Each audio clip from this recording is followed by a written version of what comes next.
ರಾಜ್ಯ ರಾಜಧಾನಿಯಿಂದ ಮಲೆನಾಡು ಭಾಗಕ್ಕೆ ವಿಮಾನಯಾನ ಸೇವೆಯನ್ನು ಕಲ್ಪಿಸುವ ಮೂಲಕ ರಾಜ್ಯದ ಮಲೆನಾಡಿಗರ ಪ್ರಯಾಣ ಸುಗಮಗೊಳಿಸಿದ್ದ ಇಂಡಿಗೋ ವಿಮಾನಯಾನ ಸಂಸ್ಥೆ ಇದೀಗ ತನ್ನ ನಿರ್ಧಾರದಿಂದ ಹಿಂದೆ ಸರಿದಿದೆ. ನಾಗರಿಕ ವಿಮಾನಯಾನ ನಿರ್ದೇಶನಾಲಯ ನೀಡಿರುವ ಸೂಚನೆಯ ಆಧಾರದಲ್ಲಿ ಇಂಡಿಗೋ ವಿಮಾನಯಾನ ಸಂಸ್ಥೆಯು ಬೆಂಗಳೂರಿನಿಂದ ಶಿವಮೊಗ್ಗ ಮಾರ್ಗವಾಗಿ ಹಾರಾಟ ನಡೆಸುತ್ತಿದ್ದ ವಿಮಾನಯಾನವನ್ನು ಬಂದ್ ಮಾಡಿದೆ. ಮುಂದಿನ 3 ತಿಂಗಳುಗಳಿಗೆ ಅನ್ವಯವಾಗುವಂತೆ ಶಿವಮೊಗ್ಗ ಟು ಬೆಂಗಳೂರು ವಿಮಾನಯಾನ ಕಾರ್ಯಾಚರಣೆ ಸ್ಥಗಿತಗೊಂಡಿದೆ ಎಂದು ಇಂಡಿಗೋ ವಿಮಾನಯಾನ ಸಂಸ್ಥೆ ಮಾಹಿತಿ ನೀಡಿದೆ. ಮಲೆನಾಡು ಭಾಗದ ಪ್ರಮುಖ ಸಂಪರ್ಕ ಕೊಂಡಿಯಾಗಿರುವ ಈ ವಿಮಾನಯಾನವನ್ನು ನಿಲ್ಲಿಸದಂತೆ ರಾಜ್ಯ ಸರ್ಕಾರ ಹಲವು ಬಾರಿ ಇಂಡಿಗೋ ಸಂಸ್ಥೆ ಬಳಿ ಮನವಿ ಮಾಡಿತ್ತು. ಅಲ್ಲದೆ ಇದು ಹೆಚ್ಚು ಪ್ರಯಾಣಿಕರ ದಟ್ಟಣೆ ಹೊಂದಿರುವ ಮಾರ್ಗ ಕೂಡ ಆಗಿತ್ತು.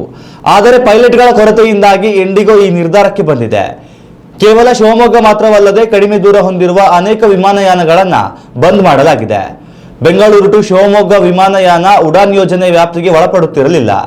ಹೀಗಾಗಿ ರಾಜ್ಯ ಸರ್ಕಾರವು ವಯೋಬಲಿಟಿ ಗ್ಯಾಪ್ ಫಂಡಿಂಗ್ ಒಪ್ಪಂದದೊಂದಿಗೆ ಪ್ರತಿ ಟಿಕೆಟ್ಗೆ 500 ರೂಪಾಯಿ ಸಹಾಯಧನ ನೀಡುತ್ತಿತ್ತು. ಈ ಒಪ್ಪಂದ ಕಳೆದ ವರ್ಷ ಆಗಸ್ಟ್ ತಿಂಗಳಲ್ಲೇ ಮುಕ್ತಾಯಗೊಂಡಿದೆ. ಆದರೆ ಇಲ್ಲಿಯವರೆಗೂ ನಷ್ಟದ ಜೊತೆಯೇ ಇಂಡಿಗೋ ವಿಮಾನಯಾನ ಸೇವೆ ಮುಂದುವರಿಸಿಕೊಂಡು ಬಂದಿತ್ತು. ಶಿವಮೊಗ್ಗ ವಿಮಾನ ನಿಲ್ದಾಣದಿಂದ ಸ್ಟಾರ್ ಏರ್ ಸಂಸ್ಥೆ ಹೈದರಾಬಾದ್, ಗೋವಾ ಹಾಗೂ ತಿರುಪತಿಗೆ, ಸ್ಪೈಸ್ ಜೆಟ್ ಸಂಸ್ಥೆ ಶಿವಮೊಗ್ಗದಿಂದ ಹೈದರಾಬಾದ್ ಹಾಗೂ ಚೆನ್ನೈಗೆ ನಿತ್ಯ ವಿಮಾನ ಓಡಾಟ ನಡೆಸುತ್ತಿವೆ. ಆದರೆ ಇದೀಗ ರಾಜ್ಯ ರಾಜಧಾನಿಗೆ ಇದ್ದ ವಿಮಾನಯಾನ ಬಂದ್ ಆಗಿದೆ. ಇದು ಭವಿಷ್ಯದಲ್ಲಿ ಪುನರಾರಂಭಗೊಳ್ಳುತ್ತಾ ಇಲ್ಲವಾ ಅನ್ನೋದನ್ನ ಕಾದು ನೋಡಬೇಕಾಗಿದೆ. ಉತ್ತಮ ಸಂಸ್ಕಾರಯುತ ಶಿಕ್ಷಣದೊಂದಿಗೆ VSS English medium CBSE school Udupi Muddur. ನರ್ಸರಿಯಿಂದ 10ನೇ ತರಗತಿವರೆಗೆ ಶಿಕ್ಷಣದ ಜೊತೆಗೆ 5ರಿಂದ 10ನೇ ತರಗತಿವರೆಗಿನ ವಿದ್ಯಾರ್ಥಿನಿಯರಿಗೆ ಉತ್ತಮ ಹಾಸ್ಟೆಲ್ ಸೌಲಭ್ಯವೂ ಇದೆ. ನಿಮ್ಮ ಮಕ್ಕಳ ಪ್ರವೇಶಾತಿಗಾಗಿ ಈ ಸಂಖ್ಯೆಗೆ ಕರೆ ಮಾಡಿ.